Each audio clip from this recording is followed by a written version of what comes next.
Hi there guys, today we're gonna have a look on how to go from this to this with just some simple lighting techniques. What do you think? You like it? Let me show you how I went about to do this.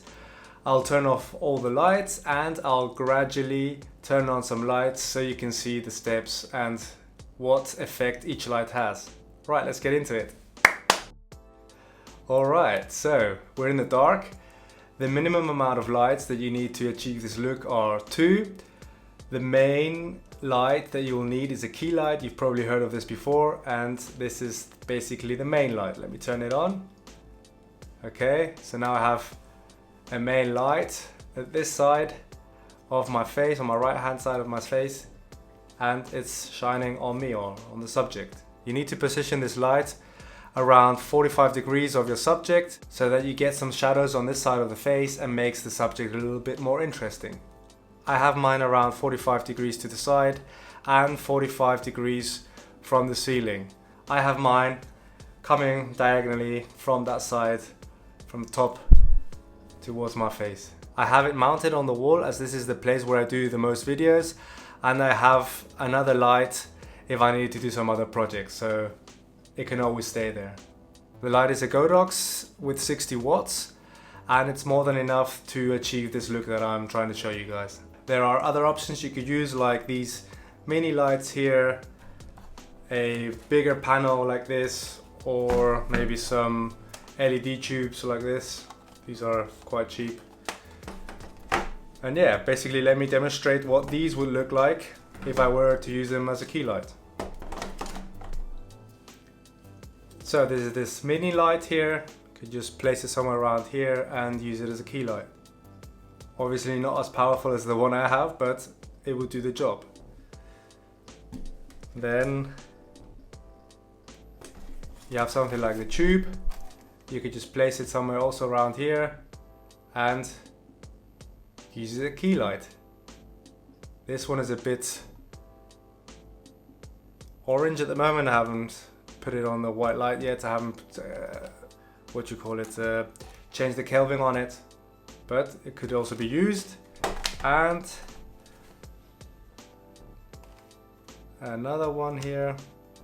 There you go. You can use this panel also and use it as a key light. Place it somewhere also where I have mine, and there you go. You have it.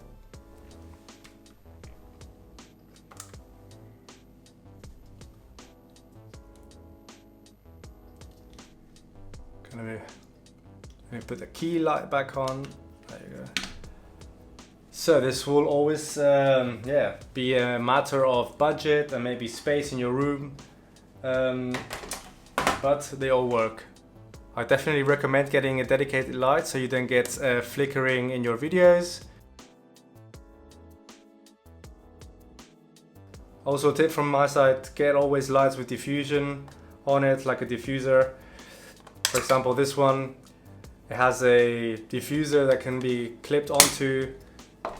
This one has it already mounted on and you can't take it off, and this panel also. I use for my Godox light a big dome with a big diffuser, as it reduces the harsh light and makes your skin look a bit softer. I like using the diffuser with a dome for 2 reasons.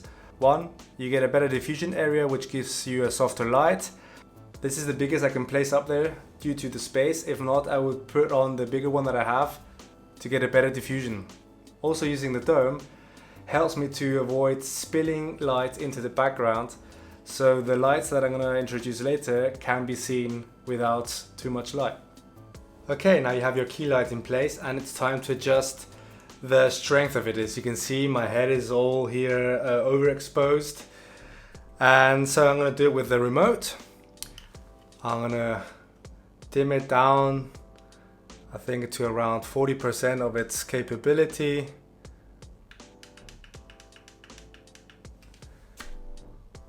And I think that looks quite good. My skin looks pretty soft. And yeah, if also possible, you can adjust the Kelvin value on it to adjust your white balance. but I think mine is pretty good, and if not, I'll do it in post later on. But I think mine is pretty good, and if not, I'll do it in post later on. Why didn't I do it in camera? Like I mentioned earlier, the light I have here is fixed. I'm under a meter away from it, so I have the advantages that I can dim it down so I don't cast or I don't spill any lights in the background, and it won't cast that many shadows. So for example, on the other side of my nose, I won't have that much of a shadow. The theory is the further away the light, the more shadows you cast, and vice versa. Okay, there are two optional lights that you could add to the scene to get a little bit more of a production value. One of them would be a fill light. So basically this light, I would place it here on the other side of my key light to fill in the shadows that this dome is casting. So basically now I wouldn't have that many shadows on this side of the face, and yeah, it would look a little better. I don't normally need this because my dome is pretty big and I get quite a lot of light. I also have a white wall on this side which is reflecting a little bit, so the wall is acting as a fill light. Another optional light would be a rim light. You would place this on the other side of your key light, and for demonstrational purposes I'm just going to use this light on a stick, or basically a monopod. You would put it off the frame so it's up there, and this would create a rim light on your head and the shoulder, separating you from the background. Thing is, I don't like using them because there's an extra light I have to put in my mini studio, and I use this effect with my practical lights. Practicals? Practicals? What the? Practicals? Practicals? Practicals? Practicos? Practicals? What the f*** are practicals? Well, they are lights that appear in the background of your space, used to brighten areas, add color, give it a cool look, and in my case I use one of these lights as a rim light. Let me show you.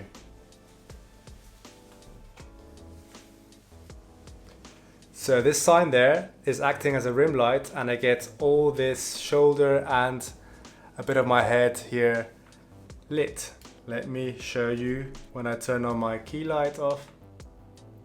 There is here a line of light which basically separates me from this dark bit, as you can see. So you don't actually need that many lights. Most of them are optional, and I do quite like my practicals, so I'm going to turn two more on to give a little color to the room and to brighten up a area that I have there, which is the corner. Let me show you.